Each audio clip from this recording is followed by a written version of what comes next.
सोना के सुराही में गंगा जल आनो, गणपति जी के चरण पखारो।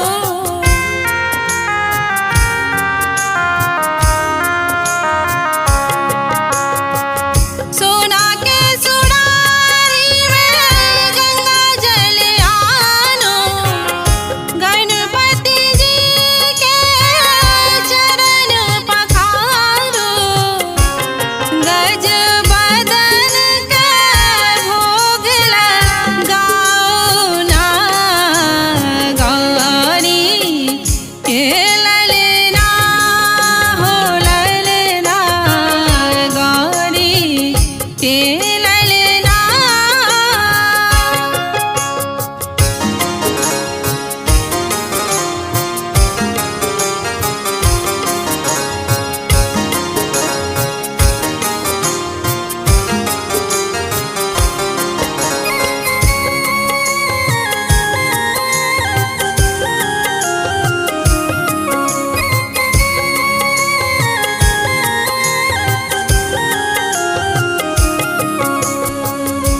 लड्डू के भोग दिया सब करो सेवा, पान दियन फूल दियन और दियन मेवा।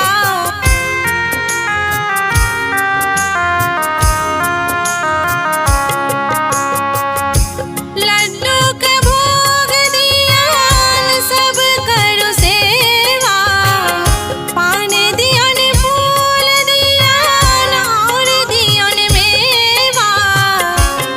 गणपति जी मुझ पर विराजो ना, गौरी के ललना हो ललना, गौरी के ललना।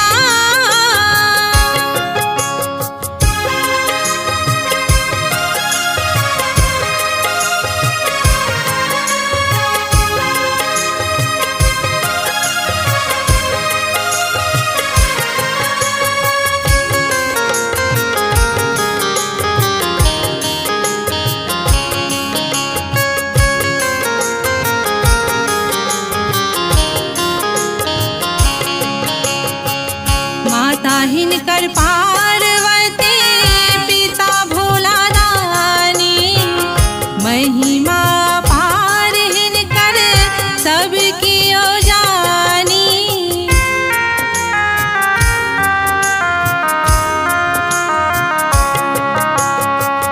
माता हिनकर पार्वती, पिता भोला दानी, महिमा पार हिनकर सब कियो जानी।